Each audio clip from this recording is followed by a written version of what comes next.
One of the investigators of United Flight 93 on 9/11 was in Springfield this week giving presentations to healthcare professionals who deal with trauma. Chris Bryant spoke with him about his experience.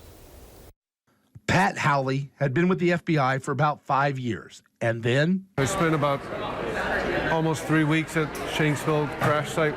Even to this day, So I would just say surreal. You know, it's you're seeing things that you're trying to understand.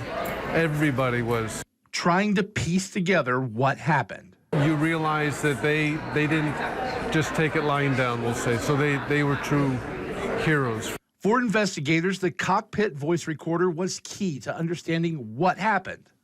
So I was the first person to listen to the cockpit voice recorder. Okay.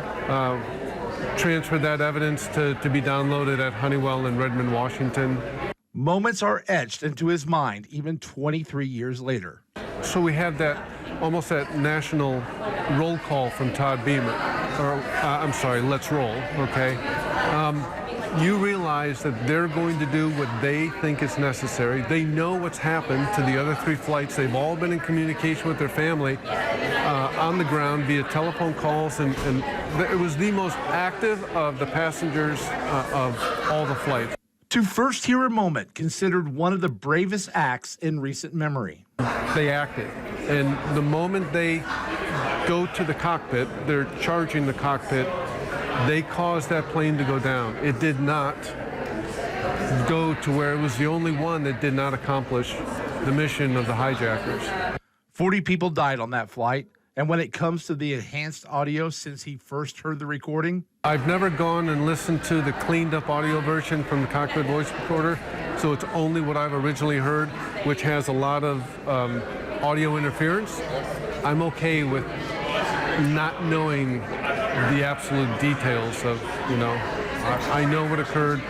I'm good with it. Howley has been back to Shanksville a few times over the years with his family to show them the site and point out areas or things he feels is sometimes overlooked by others when visiting. I don't go and listen to the phone calls. I don't listen to the audio, that you can at Flight 93, but, Even to this day. Even flying out here, so I flew in Wednesday night, when the captain gets on the intercom and gives his announcement, there's a high-pitched whine. That brings back Flight 93 every time. Anytime I hear that frequency, that's what comes to mind. In the newsroom, Chris Bryant, KY3 News.